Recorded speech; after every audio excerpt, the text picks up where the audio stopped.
ओम शीतला मात्रे नमो नमः। दोस्तों, व्रत विधि उपाय में सभी लोगों का स्वागत करती हूँ।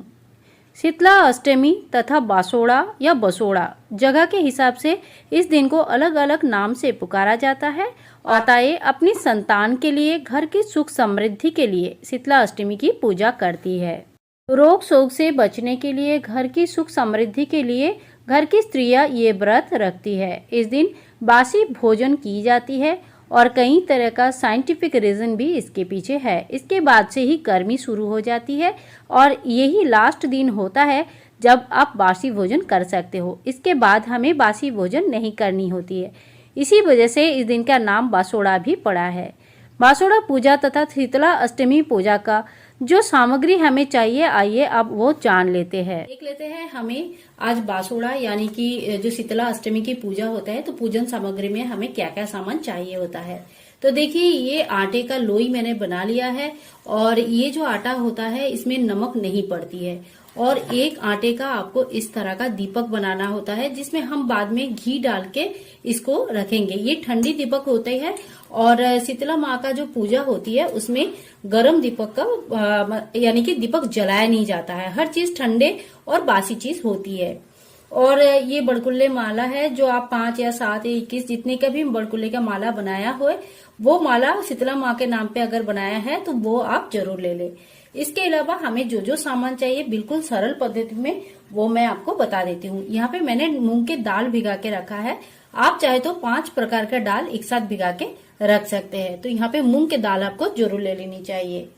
इसके बाद आपको थोड़ा सा दही लेनी चाहिए और ये जो दही है बहुत ज्यादा बासी नहीं होनी चाहिए। एक दिन पहले जब घर में जमाते हैं ना, ऐसा दही घर के लिए इसके अच्छा रहता है। खूब ज्यादा खट्टा नहीं होनी चाहिए, लेकिन चीनी डाल के इसको मीठा भी नहीं करनी है। इसके अलावा हमें चाहिए 1 लोटा जल, जिसमें मैंने थोड़ा सा यहाँ पे मक्खन रख लिया है। तो आपके पास अगर मक्खन नहीं है तो आप यहाँ पे जो दूध का मलाई जमा होता है वो मलाई रख सकते हैं, नहीं तो 2-3 बूंद इसमें घी डाल सकते हैं। ये लोटा मैंने स्टील का लिया है। आप चाहे तो अच्छा रहता है अगर आपके पास मिट्टी का लोटा है तो वो सबसे अच्छा रहता है, क्योंकि शीतला अष्टमी में हर चीज शीतल होना चाहिए, ठंडा होना चाहिए। माता को हर चीज ठंडा बहुत पसंद होता है। अब इसमें आप कांसा या पीतल का लोटा जो है यूज मत कीजिए। अगर आपके पास नहीं है तो आप स्टील का लोटा यूज कर सकते हैं।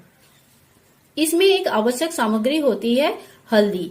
हल्दी से ही माता को टीका किया जाता है। इसमें रोली की यूज नहीं होती है, तो आप थोड़ा सा हल्दी जरूर ले लीजिए।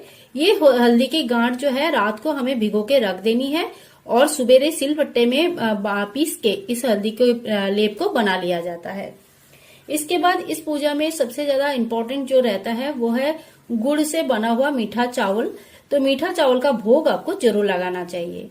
ये सारे भोग आप कब तैयार करेंगे? अष्टमी की पूजा कर रहे हैं तो सप्तमी के दिन रात को नहा धो के साफ वस्त्र पहन के तब ये भोग तैयार करनी चाहिए। शीतला माँ स्वच्छता की प्रतीक होती है, इसीलिए इनकी पूजा में किसी भी तरह का जो गंदगी रहना, ये साफ सफाई नहीं रहना, ऐसा कभी नहीं करनी चाहिए। आपको हमेशा अपनी स्वच्छता का ध्यान रखना चाहिए। इसके बाद हमें थोड़ा सा कलावा लेनी है और ये कलावा वस्त्रोपी माता को हमें पूजा के समय चढ़ाना होता है। थोड़ी सी आप चाहे तो फूल ले सकते हैं, माला ले सकते हैं, क्योंकि कोई भी पूजा में फूल और माला इत्यादि रहते हैं ना, तो उस पूजा में थोड़ा अच्छा लगता है, थोड़ा भव्य लगता है। इसके अलावा हमें थोड़ी सी दक्षिणा ले लेनी है, तो कॉइन के रूप से आप कुछ दक्षिणा ले सकते हैं। तो ये थी शीतला माँ की पूजा का जो सामान होता है वो। इसके अलावा आप जो बड़कुल्ले की माला बनाया है वो तो जरूर ले ले। मैंने पहले भी आपसे कहा है कि अगर आपने नहीं बनाया कोई बात नहीं, अगर आपने बनाया है तो जरूर ले ले। इस दिन झाड़ू खरीदा जाता है, तो चाहे तो आप झाड़ू खरीद के ला सकते हैं, क्योंकि शीतला माता जो है स्वच्छता का प्रतीक होती है। इसीलिए आपको इस दिन झाड़ू, सूप इत्यादि का पूजा भी करनी चाहिए। और जो लोग भी नया झाड़ू लेना चाहते हैं वो इस दिन ला सकते हैं। तो ये है समस्त सामग्री। इतने ही सामग्री हमें माता की पूजा के लिए चाहिए। और जब आप पूजा करेंगे तब आप शादी की चुनरी या तो फिर सुहाग का जोड़ा, जो भी आपके पास आपके रीति रिवाज के अनुसार आपके पास जो भी है वो पहन के ये पूजा की जाती है। ज्यादातर जो महिलाएं ये पूजा करती है अपने घर के लिए, अपनी संतान के लिए और रोगों से बचने के लिए, रोग शोक दूर रखने के लिए ये पूजाएं माताएं अपनी संतान के लिए रखती है। तो दोस्तों और जो है कहीं कहीं यहाँ पे बाजरा बोया जाता है, कहीं कहीं नियम है बाजरा बोने का। तो आप अगर आपके यहाँ पे ऐसा कोई रीति रिवाज है तो आप थोड़ा सा बाजरा ले लीजिए और पूजा के बाद बाजरा जरूर बोया जाता है। इसको खजाना बोना भी बहुत लोग बोलते हैं और बहुत लोग बाजरा बोना भी बोलते हैं। भोग में मैंने यहाँ पे जो मेन भोग है वो लिया है। आप जो भी प्याज लहसुन का सात्विक तरीके से, स्वच्छ तरीके से जो भी भोग घर पर बना रहे हैं वो भोग आप माता को जरूर अर्पण करें। भोग झूठा नहीं होना चाहिए, यानी कि भोग बनाने के बाद सर्वप्रथम माता के लिए भोग रखे और वो भोग माता को चढ़ाए। उसके बाद जो बासी भोग है वो बाकी के जो खाना है वो घर के बाकी लोग खाते हैं। तो इन सब बातों का ध्यान रखते हुए आपको शीतला माँ की पूजा करनी चाहिए। ले मैं ब्लॉग बनाऊं तुम्हारा।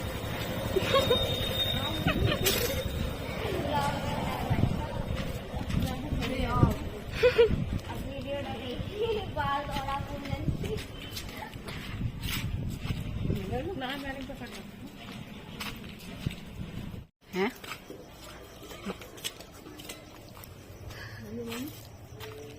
ले भाई पलंग है यार सरकार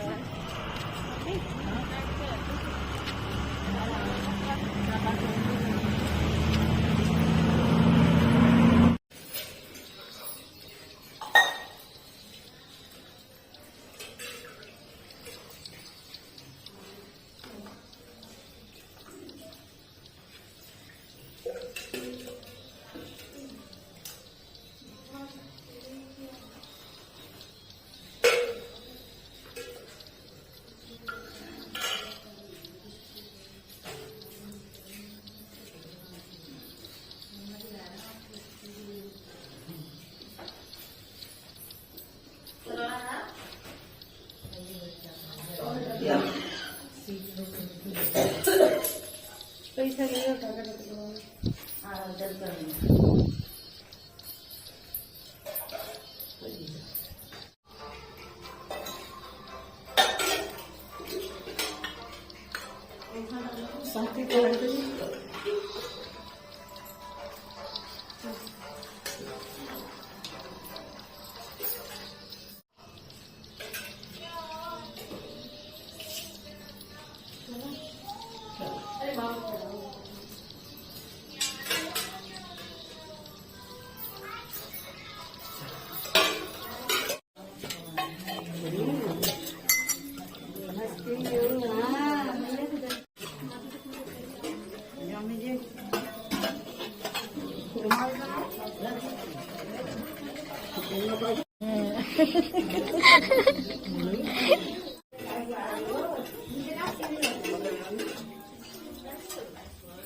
इधर देखो इधर